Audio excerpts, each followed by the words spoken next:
Welcome to our Xth community call. I don't know which like how many we had before this. Let's wait for some more participants to join.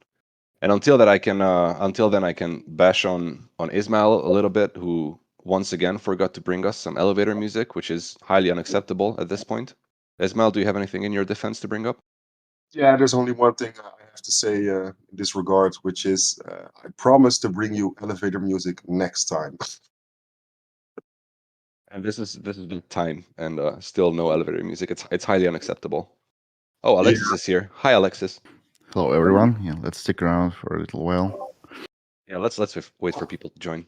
Alexi, you're now a speaker with us. Hi there. Yeah, I'm not supposed to. I was just listening in, so I'll go back in the crowd, right? You can stay. You can also loom here if you want to. Well, yeah, okay. I'll just loom in here, just like working at the same time. But I was not forecasted here. Well, you're welcome anyway. Welcome to stay. We have quite a few more people joining, according to the number of people who said they're interested. So this would be much less awkward if Ismail brought the elevator music he promised, but he didn't. So now it's gonna be awkward silence for everybody. I hope that's fine. Maybe he can sing something. Exactly. Ismail, please sing something for us. If I start singing, then I'm pretty sure everyone's going to leave the audience. True. Okay, let's not do that. You can sing in your head. Okay, I will. Not out loud. All right, a few more people joined. Hi, Elif and Merv and El Turco, by the way. It's nice to see you guys. How's everybody else? I think we should get started, and then people can still join in. Yes, excellent idea. So let's start this week's community call. Welcome, everybody. It's nice to see you again. This week we will have Andrei for you, who's our new CFO, but he's only going to be joining us at about 4:30. And until then, we're going to be talking to another special guest, and also going through the events that happened throughout the past week.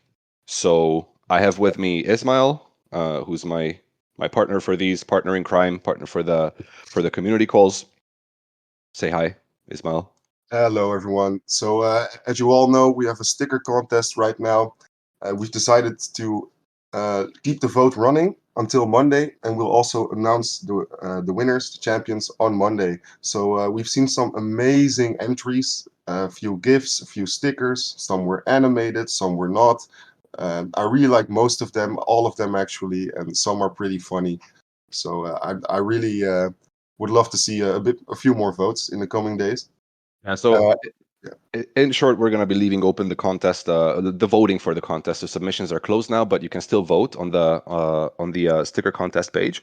So please share that in the chat, and then people can vote. There are some really, really cool submissions. And yeah, so Reddit. Let's talk about our Reddit again. Shout it out, Ismail. Do you want to do that? You're the Reddit person. Yeah, definitely. So the first person to create a new thread on our Reddit will receive a gold award instantly. I've just decided to go ahead and do that. So I've seen some people joining us, asking some questions on the Reddit. I really appreciate it. So let's make it a party. I'll put the link to our Reddit on our community channel. No team members or community managers, though. Okay, so you don't get gold for that. That would be too easy. It's only for community members. Exactly. So go ahead, guys. Right. So some news on the Nym testnet rewards. So we closed the submission period for verification on Wednesday. So now any Nym testnet participant will just have to lay back and wait for a little until we do the verification, and we're going to announce all the further details and things to do pretty soon. Actually, I can't give a date on it yet, but it's going to be happening very soon. You will have to go through KYC, just like with previous testnet reward programs, and then you will be going to receiving your tokens after that. So stay tuned for info on that. And one more piece of news. Actually, Alexis, since you're here, can you talk a bit about the French community call after this one, the French language one? Yes, I can. So it's very simple. We're doing a community call, but we're trying to make a specific format also, which is like basically open discussion about privacy for the community. We'll see how it goes. And yeah, I mean, I expect to see like a more language calls, like dedicated language calls. And the French community has a pretty damn active, small but yeah, active community. Thanks to the guys from NoTrust Verify here also. Yeah. So more on that later. Yeah. more on that later. Yeah, I mean, so it's more like we try it out, we see, create some, get to know the people, and especially like allowing, like giving them time to to raise open items in the domain of privacy, right? And also freedom of speech, as you announced it to us, right? Yeah, it's very large. It's very large. Basically, anything which is related to Nym is okay to talk about. That's great stuff. Too bad I don't speak French. I would love to join that. Anyways, looking forward to that, and any French speakers should stick around because that call is going to be taking place in about an hour after this one ends. So you'll get to maybe grab some food, maybe grab a beer, and after that you can join that one. So I also have Evgeny with me today on the stage, and he's going to be talking a bit about the delegations program that Nodes.Guru has started, and he has some updates to share around that. Evgeny, hello, welcome. Yeah, hey guys. And just a few words about delegation program. So, as you probably noticed, participants of the delegation program of Nodes.Guru have been announced last week. Congratulations to everyone who made it to the list.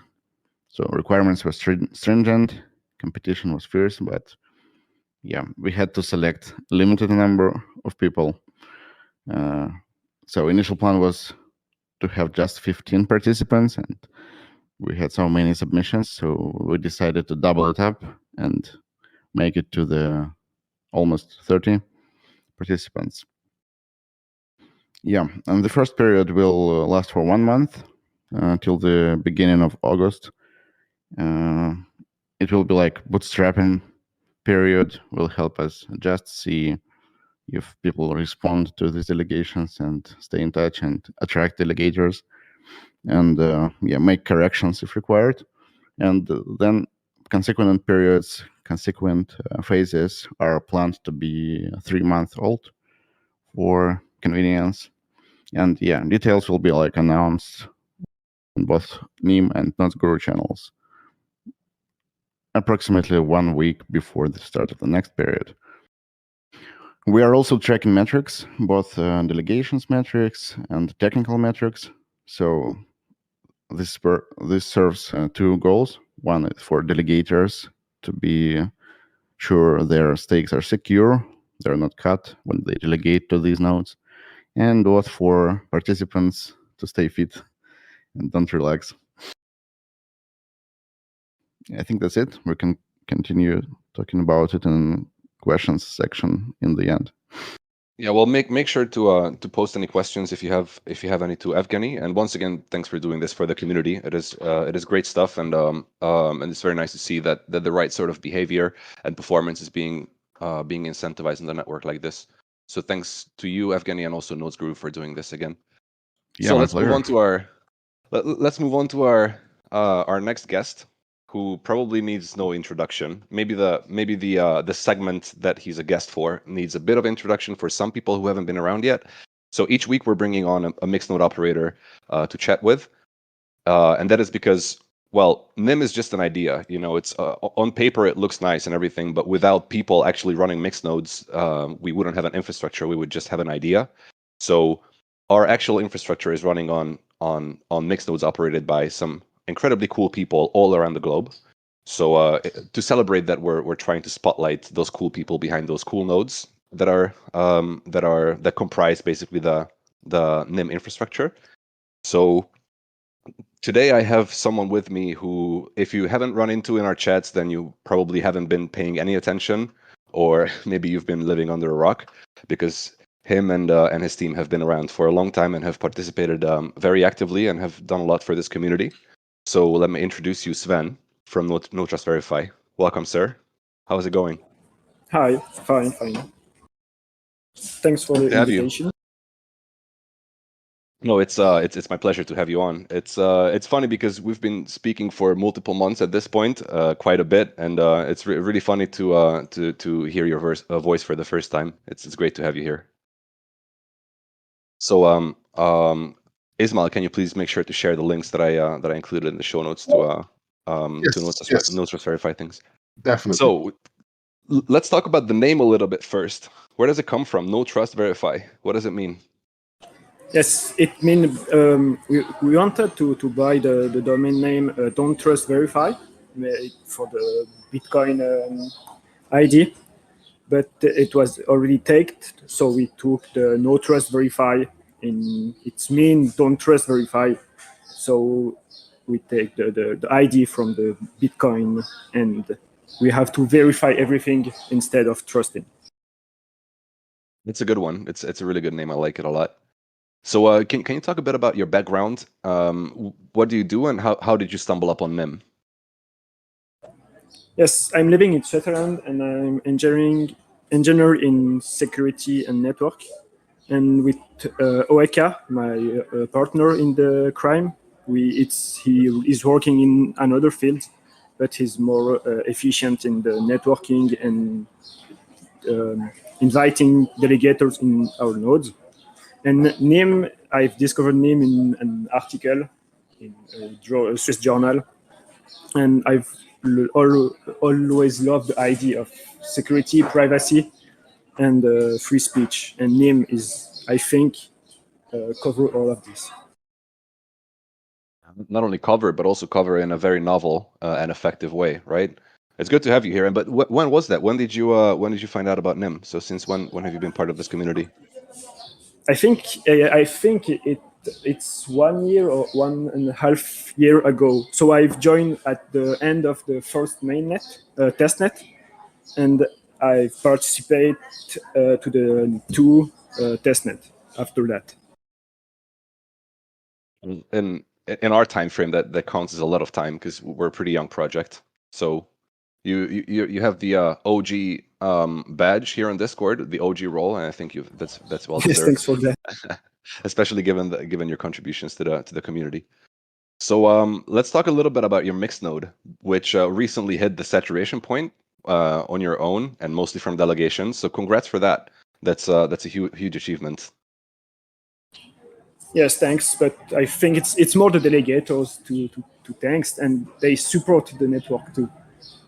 And we've been a little bit surprised. So we have to. I was moving in the time, so I have to create a new mix node, but it's very easy with the doc and the knowledge we had from the first one. Hope the next one will hit the saturation point. Note on the note of delegators, you've been one of the most effective. Like you're running one of the most effective mixed nodes in terms of attracting delegations. After guys like Evgeny's Nodes.Guru, which also had pretty heavy community presence. So what would you suggest other mixed node operators do? What was the most successful strategy in you getting all of these delegations? Because you've been pretty successful at that. So we've barely gone live with our mainnet, and delegations have only been live for just I don't even know, maybe 6 weeks or 2 months tops, and you already hit point of saturation. How did you do that? Yeah, I think it's the. We lost you. Check your mic. Okay. And we have the community, a little community from Neuchâtel, and they helped us a lot to get the point. And we have some big whales on the nodes too. Do you still hear me, right? Yeah. I think we missed the first part though. Yes, I just was saying we have a community behind it. I lost you again for a second. Okay, sorry. OEK, my partner, we have some big whales on the mix node, but transparency and the website helped a lot, I think. We have some metrics that everybody can watch. Yes, and also you've been. I really like that. By the way, I also shared it on our main channels. You've been preparing these monthly reports of your activity. That's I think also a great idea. Yeah. So just on the note of transparency in general. Yeah.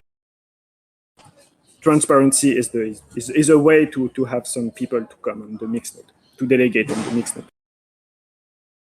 Exactly.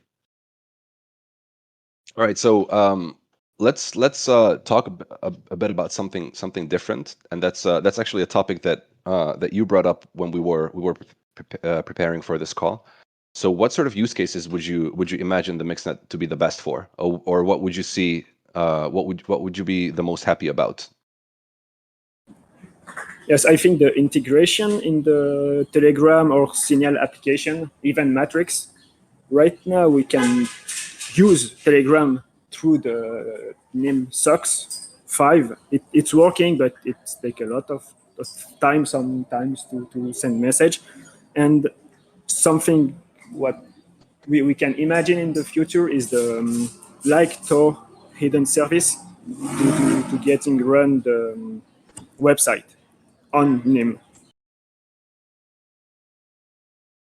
And anything more application based? Like, what sort of apps would you like to see running on the mixnet?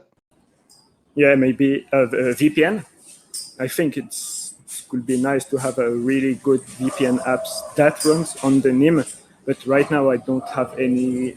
It's this is why I ask you to add this topic, because I'm still searching for use case and something to develop around Nym. Something to develop around Nym? Would you be willing to do that? Yeah, I mean, right now the development is more on the Nym side. So we can see on the GitHub we have a lot of development. But it's what could be nice is the community take the development on it and develop and add some new things. But I think to do that we need to have some solid base to develop.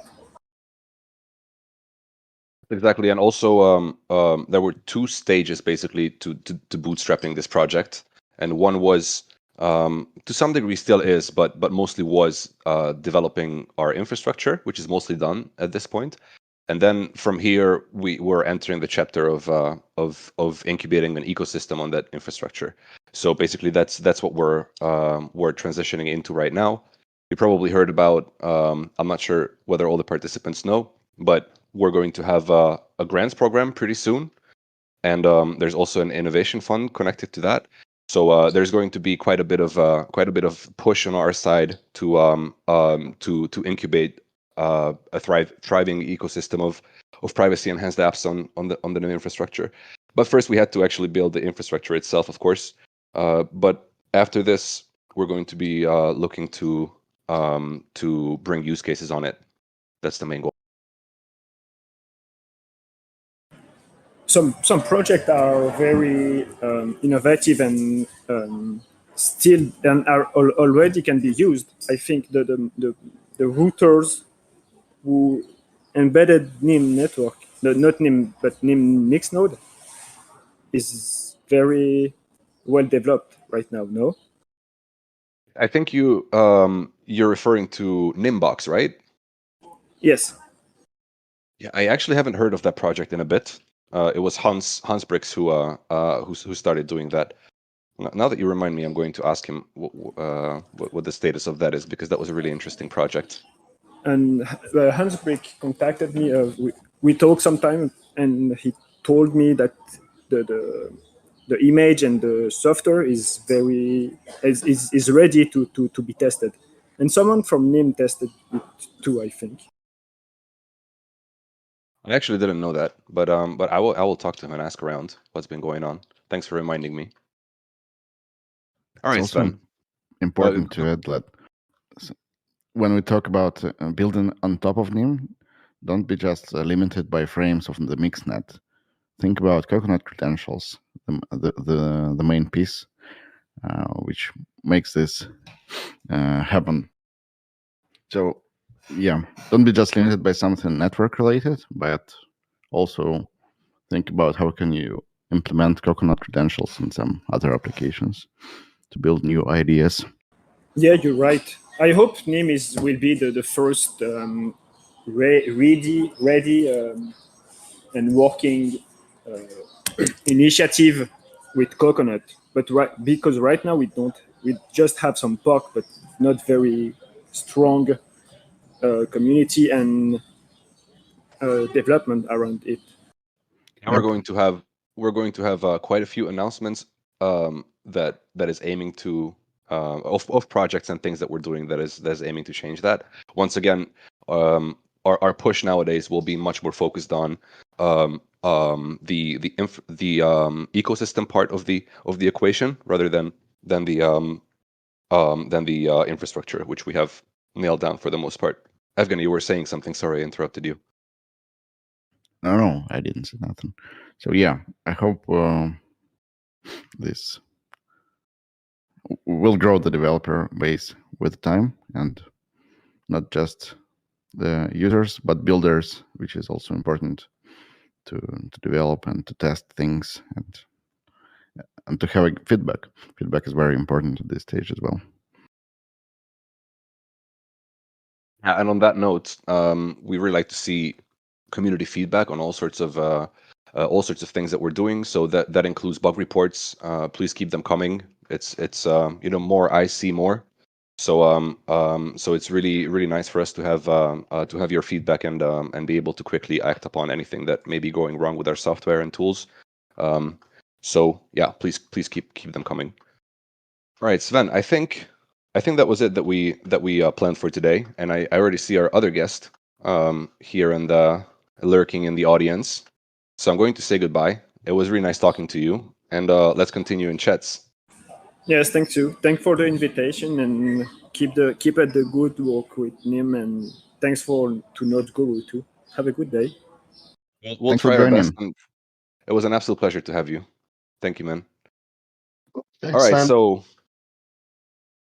now I'm gonna go ahead and bring on to the stage CryptoHog 10, who happens to be Andrei Serjantov. Am I pronouncing that right? Hello, sir. Welcome. Hi, guys. So Andrei is Nym's new CFO. You may have seen our announcement post about this. Andrei is a heavyweight of legacy finance, and he's jumping ship to join Nym as CFO after 16 years, actually more than 16 years, I think, at BNP Paribas. Paribas? I don't know how to pronounce that. Am I pronouncing that right? Paribas, I think, but my French is Paribas. not great. You should know that, Andrei. You've been working there. Or you worked there for 16 years. No, I was just saying my French isn't great. My French accent. So so welcome, Andrei. Welcome on board. How's it going? Thank you very much. No, it's great. I think I joined on the 13th of June, and it's been an amazing time. Learned a lot, of course, but yeah, very, very exciting. And one key observation is that the pace of change is significantly quick around here.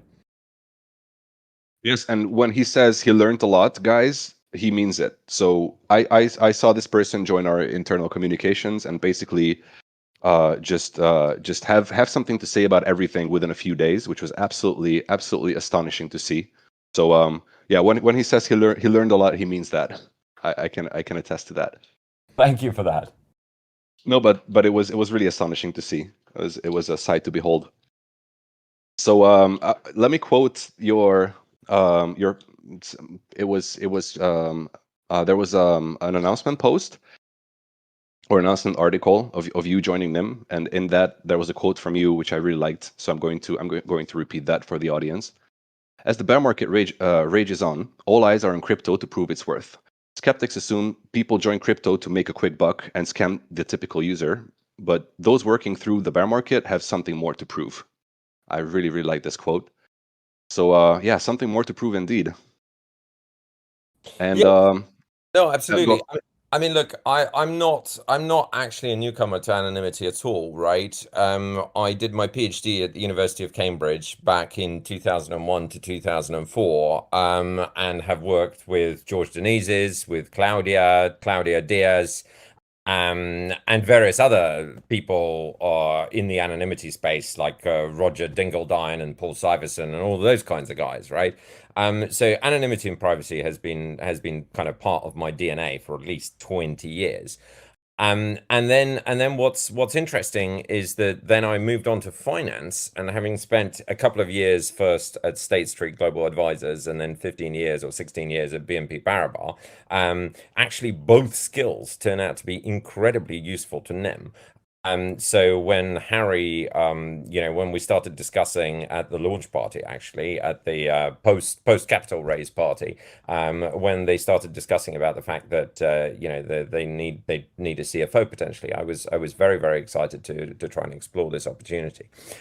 So it's amazing, and quite frankly, all expectations exceeded in terms of the company has an amazing amount of smart people. I mean, literally, I'm not afraid to say this on TV. Some of the world's best cryptographers work around here, right? And also everybody's incredibly motivated and enthusiastic about what we're doing, whether it's building the mixnet or business development or community reach out or writing press releases or whatever it is. It's absolutely phenomenal.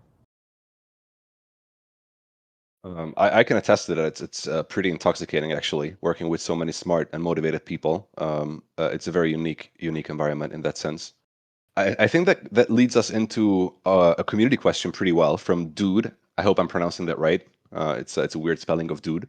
So Dude asked us, what extent can the skills acquired at BNP be beneficial for Nym? That was his first question, and I think it's a really good one. Yeah, absolutely. I mean, it's worth saying that, a bank has probably hundreds of thousands of employees. BNP had about 200,000 employees, right? So, there are lots of different jobs around there, right?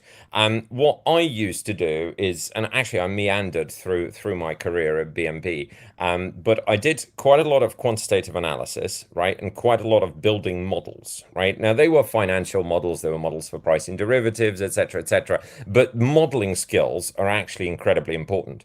And right here at Nym, we have an incredibly complicated system, right? Which has lots of actors. How are the people who are staking going to behave? How are the people who are,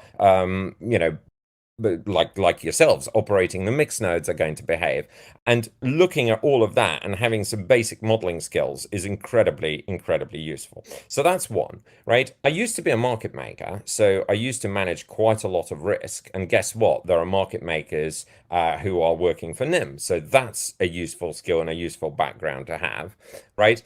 Another one is just the sheer focus. When you're on the trading floor, right, effectively everybody knows your P&L. Everybody knows what kind of results you're achieving.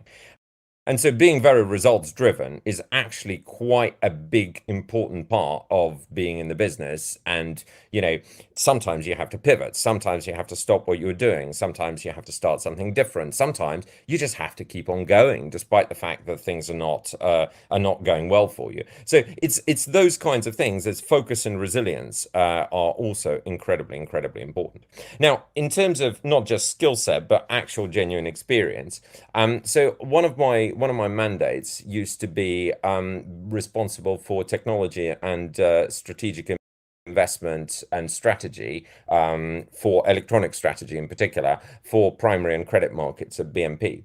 And as part of that, I sat on the board of two fintechs that BNP had invested in.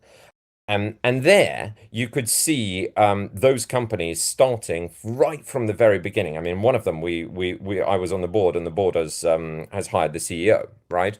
And so starting from the very beginning and seeing that company evolve through the years has been incredibly useful, because you see exactly what's going on and the kinds of issues that entrepreneurs have, right?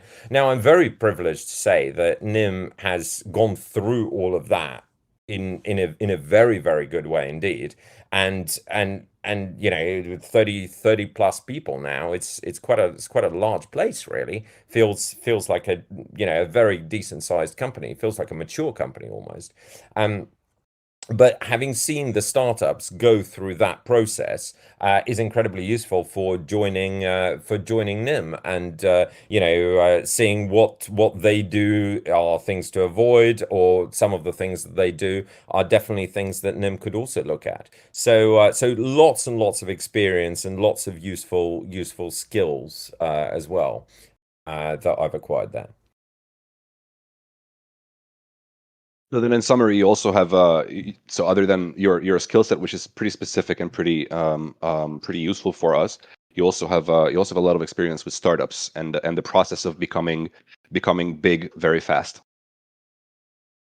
Yes, absolutely, and not to forget that the you know, I did my PhD in anonymity, and you know, after all, we are running a mixed net, right? So that's occasionally pretty useful as well.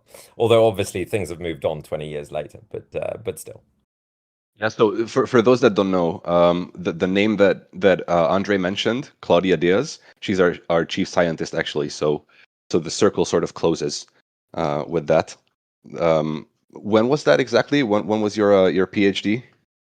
So 2001 to 2004, my first paper I think was 2002, and then George Denizes and I wrote a paper that was published in PETS 2002, and Claudia and her co-authors wrote a paper which had very, very similar ideas. So we met in San Francisco back in 2002. Happy times, 20 years ago. Oh yeah, basically you guys go way, way back. If I understand that correctly, I hope I gathered it right. Indeed, indeed. Let's move on to the next question of Dude, which is also a good one. What does a project such as Nym represent for the banking sector? Oh, that's a very interesting question, actually. So banks, as many other institutions, are very concerned about privacy and keeping certain things that they need to keep very, very, very secret, right? Why? Well, there's a concept called MNPI, which is material non-public information, which is information that needs to be kept secret, right? Because it has the power to move markets, right? And only after, if that information is inadvertently leaked or inadvertently released, then the deal, whether it's a merger or an IPO or a bond issuance or something like that, could go very, very wrong indeed, right? And so certain information needs to be kept under very tight wraps, right? And so, you know, how could information be revealed? Well, we all know that, right? I mean, if it's not sufficiently kept secret, it's bad, right? But traffic analysis also reveals information, right? And so it is the mere case of, for example, an increased pattern of communication between, you know, the treasury of a big corporate and a bank, right? Could be, in fact, an indication of something happening, right? And you know, I could imagine that that lots of banks in their corporate finance division, in their markets division, could actually need the level of communication privacy that Nym could provide. And I simply mean messaging systems, right? So that is certainly a very valid application, and even back quite a few years ago, I know that, well, banks used to use VPN, right? That's no secret. Some banks still do use VPN to just merely hide the IP address, right? And so Nym is obviously, you know, has much stronger protections than that, and hence, you know, could well be users. Can we unpack traffic analysis a little bit, because I think that's something that Nym is uniquely positioned as a technology to protect against, and there's not many technologies right now that are similar to us. So can you please talk a bit about that in the context of the banking sector and traffic analysis? Well, I mean, I kind of think that probably a lot of people are familiar with that, right? But you know, there's basic encryption, right, which hides the contents of the messages, and there's traffic analysis, which is about analyzing the patterns of communication, right? So what could be patterns of communication? Well, the most simple one, and this is something that, you know, I wrote about in my paper in 2003, is packet counting, right?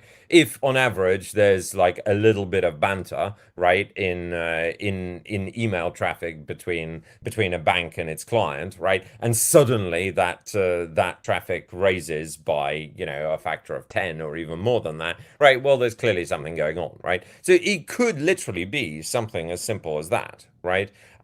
Now, obviously, could be a lot more than that, right? Traffic analysis, you know, one example is website fingerprinting, right? So if you are looking at one specific individual, right, and you're trying to figure out what this individual is doing, even though an individual could be going through some kind of, you know, anonymity system, then could actually a adversary that is observing a large part of the network try to determine what this individual is doing. And there are lots and lots of papers on that. I mean, I don't mean to go too technical here, but traffic analysis is essentially analyzing everything that you can know about the traffic without looking into the contents of the packets themselves. It is practically the act of gathering metadata, which is one of the key things that Nym protects users from being victims to. Am I right about that? Absolutely. Very good way of putting it. All right, so let's move on to a little bit for some more broad questions that I have for you, because I also wanted to talk about some broader things that are going on in the world, because you are joining Nym in a pivotal moment for the global economy. So zooming out to the macro view, I personally see a recession as inevitable at this point. Do you agree with that?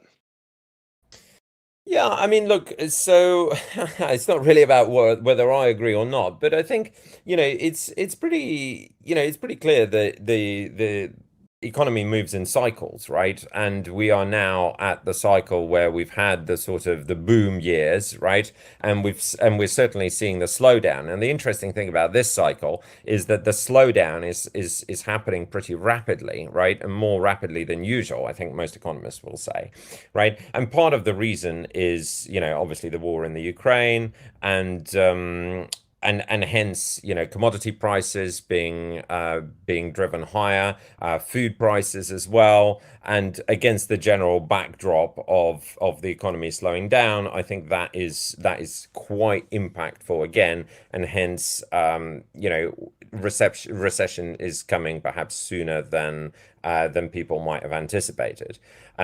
So overall, right, I don't want to say it's normal, right? But it is a cyclical thing, right? So various investment banks on their research will have, you know, a cycle diagram, right? So imagine a clock, right, where the hands are turning around, and we're definitely in that part of the clock, which is heading towards recession. So yes, overall, I agree with you. Now, I'm guessing your next question is going to be about crypto, but I'll let you all ask that first. Yeah, that's a great guess, actually. So on the heels of that, we also entered a bear market slash crypto winter, which seems to be a bit colder than most people anticipated. So the price of Bitcoin has dropped down to, I believe, 17K at some point, which was unexpected by most people. So there's quite a bit of pressure on the market right now, and that pressure has broke things very obviously. So seeing things like the collapse of Terra and the fall of 3AC, what is next? Well, now this crypto crash, or whatever you want to call it, very much reminds me of the 2008 credit crunch, right? Now the causes are very different, right? But the symptoms, right, and the individual things that are happening are actually I think we have some lessons to be learned from that, right? And what I see is failure of risk management, right? Now, when you have large institutions who have seen, and you know, some of the crypto players are pretty large these days, right? Who have seen quite a trendy market, right? You know, people forget, right? In 2008, it was of course the house prices, right? Where there's a famous case that at a conference somebody said, "Oh, but what happens to your company or to your derivative if the price goes down," right? And apparently the entire conference laughed, saying, you know, house prices don't go down. Don't be silly. We're talking about, you know, whether it's 2% or 1.5%, right? Now, and it's a little bit, you know, I can sort of see the same kinds of things happening in the crypto space. People got very used to things, right? And perhaps some of them forgot the basics or the prudent risk management. And that's both financial risk management and business model risk management. By business model risk management, I mean things like Luna. Does this thing actually work if you know, if the price goes down? Well, turns out not. Right, but financial risk management, well, that's even more interesting, right? So in the DeFi space, just like in the finance space 20 years ago, right, there's a lot of leverage, right? Meaning that you borrow against your assets, right? And you borrow and you borrow and you borrow. And you know, in the banks, it used to be ridiculous amounts of leverage, right? I don't know anything about leverage of some of the DeFi players, but I'm guessing it's fairly significant as well, right? And what happens then is that minor movements in the prices get amplified, and you know, you can run out of money pretty quickly, right? So those are the kinds of things that are happening, right? And perhaps they haven't been analyzed in the context of a trending market quite as much as they should have done, right? And there's probably more of that to come, quite frankly. But it does mean that some of the players who haven't done that well enough, you know, are liable for some pretty significant disaster headlines. Now, of course, the interesting thing to observe is the fact that in the banking, what people did, you know, for years and years after the credit crunch, is clean up their risk management practices, right? And you know, I've certainly seen that at various banks in the industry, and it took a lot of time and effort. The upshot of that, of course, is that if those DeFi shops, especially, hire some people from banks, especially quants, as they are doing, well, I guess they can do it quicker the second time round. So that's really the observation. Maybe I haven't quite answered your question, but those are more my thoughts on what I've been seeing over the past couple of months in the crypto space. No, you definitely have answered my question, and I think so. I had a next question prepared, which I think I'm just going to jump over. Basically, I was about to ask you about Celsius and some other players in the crypto industry suspending withdrawals and other shenanigans like that. But I don't think that's as relevant as what you just kind of alluded to, and it's my next question, which is, as a community, what are the lessons that we should learn from these recent events, which I think you sort of summarized already, but let's talk a bit more about that, because you know, on the note of poor risk management in multiple ways, and also high leverage and borrowing and borrowing and borrowing, there's, I think, a lot to learn as a community. And also, like you say, the banking sector has drawn some conclusions from 2008. I think there are some similar lessons to be learned for the crypto community as well, and and our sector. And I would like you to summarize your thoughts on that.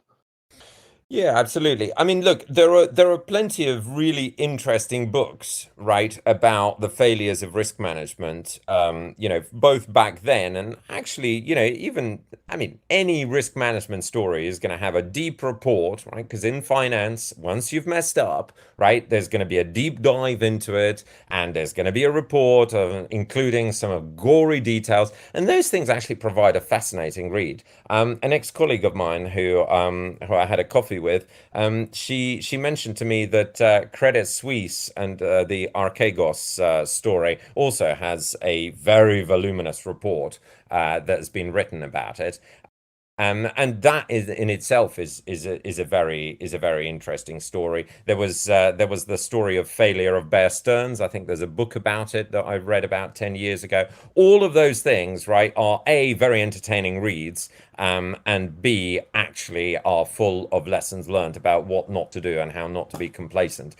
And you know, I definitely think that some of the crypto executives should have a deep read about that.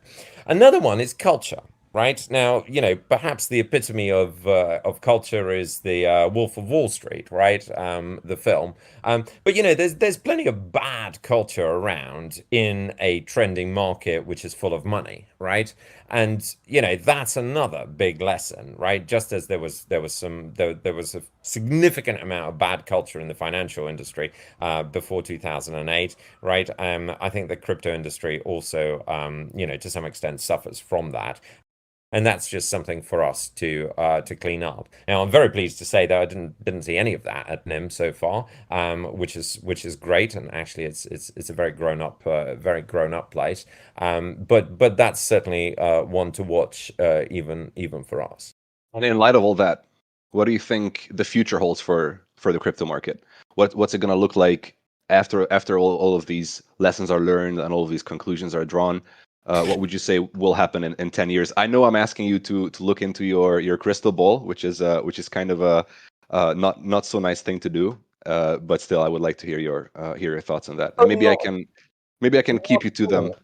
Not at all. I mean, look, it's there are a lot of colleagues who are, when I was telling them that I'm, leaving the finance industry and going to crypto startup, whatever, blockchain, whatever you want to call it, right? A lot of people said, well done, it's the future, right? And I think that is my short answer, right? It really is. And there are a lot of people who believe in that, regardless of the the movement of Bitcoin prices or whatever. If that is true, then I think it leads us into one of my next questions pretty well, which was regulations. Because right now, to me, crypto looks a bit of a wild west, and there are some attempts to bring some reasonable and sometimes not so reasonable regulation to this market.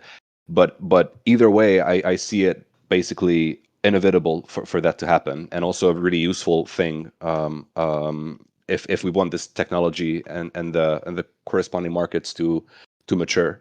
So what sort of regulation would you like to see, and what do you think is going to happen? Is there anything that you're worried about regulation wise? Regulation brings legitimacy.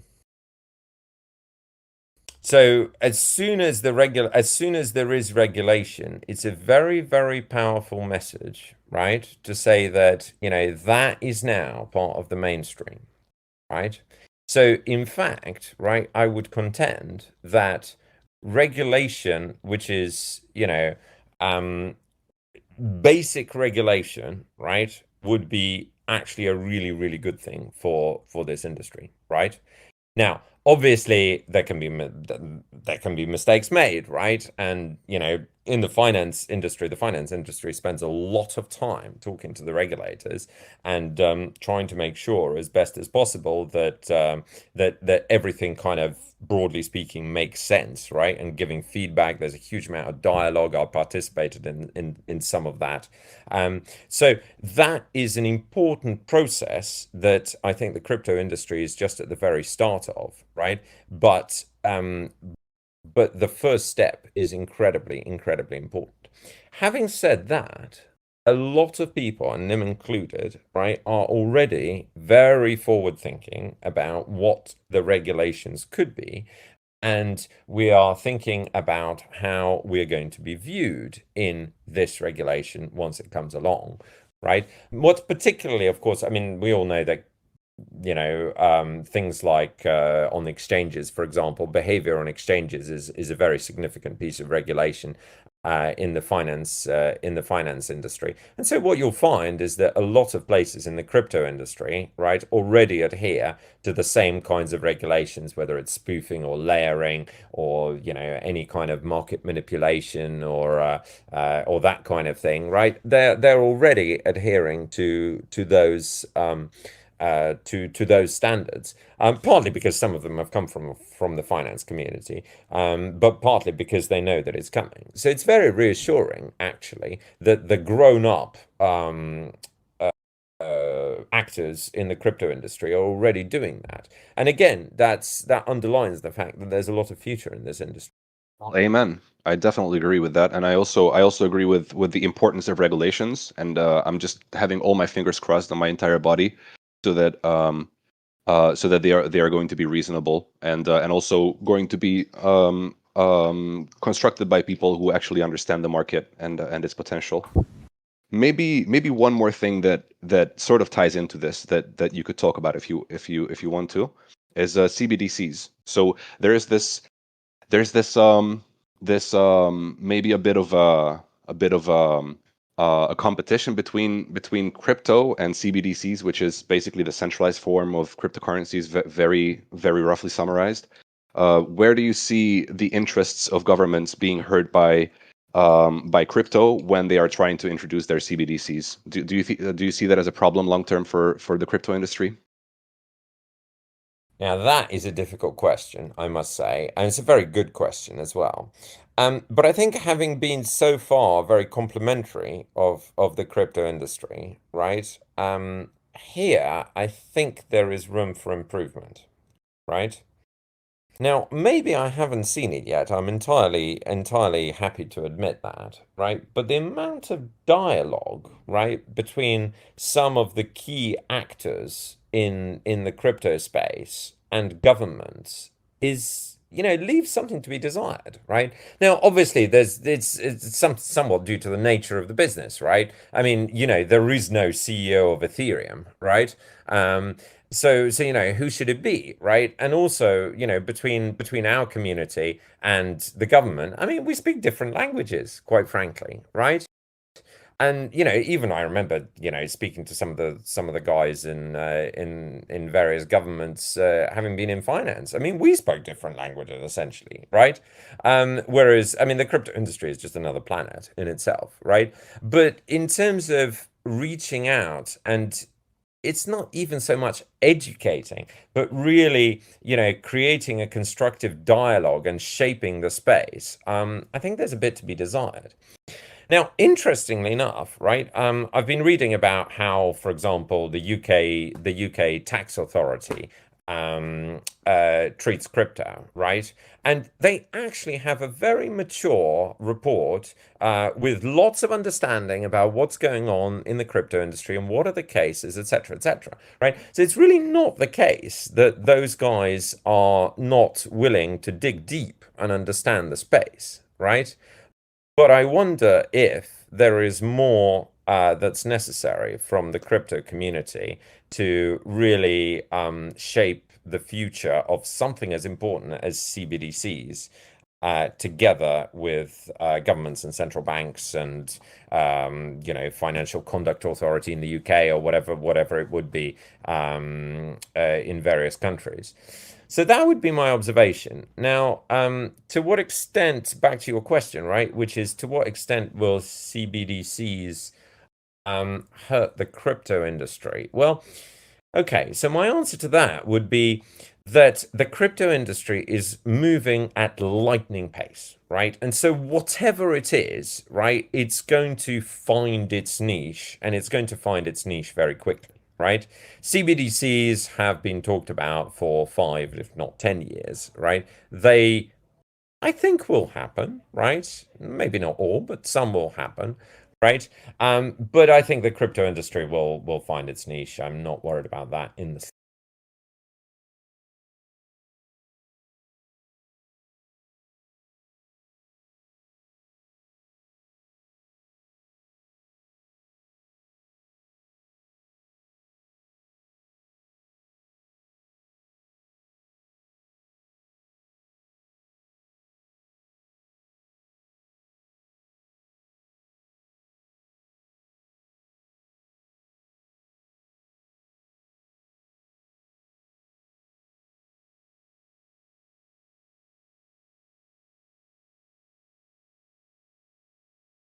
Yes, I agree with that. Although there is an argument to be made that sort of the competition between crypto and the CBDCs is something that we could call existential, right?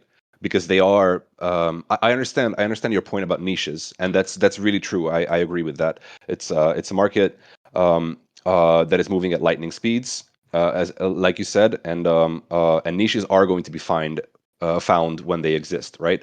But also when you zoom out, they are sort of serving the exact same purpose on paper, right? If we're honest.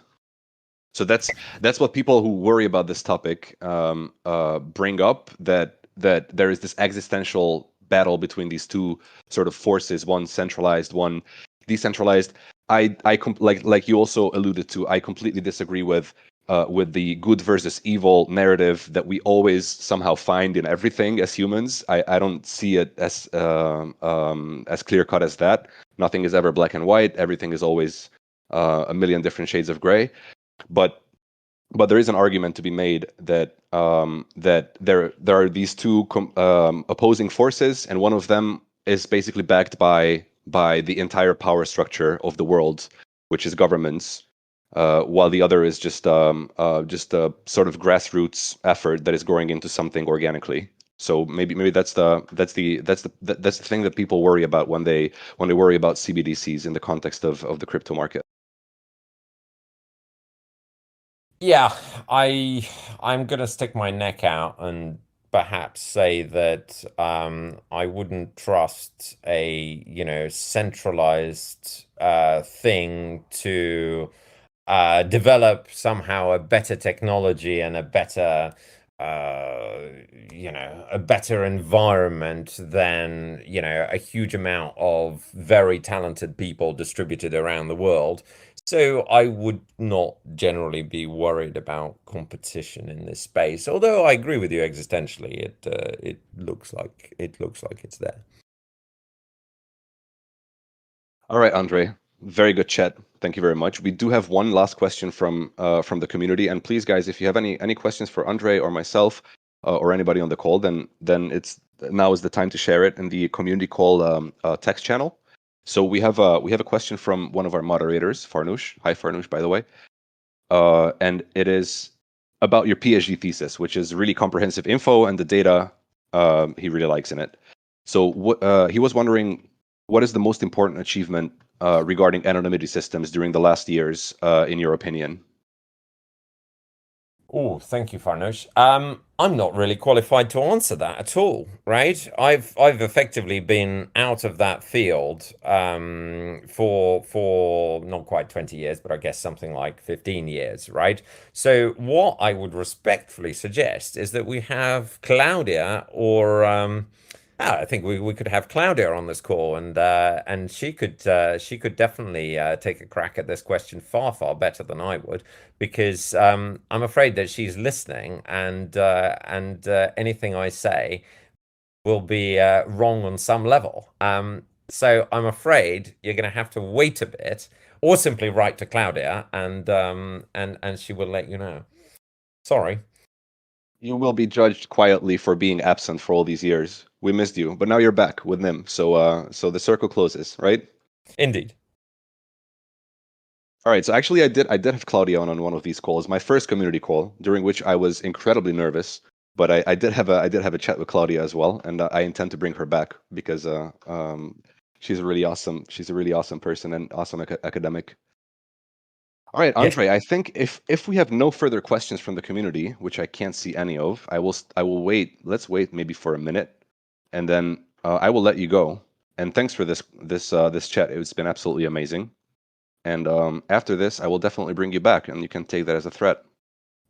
Yes, no, thank you very much. It's been a lot of fun, and it's nice to have questions from the community as well. So thank you very much for listening, everybody, and hope to see you here again. And if anybody would like to ask questions offline, my email is andrei@nymtech.net. So please feel free.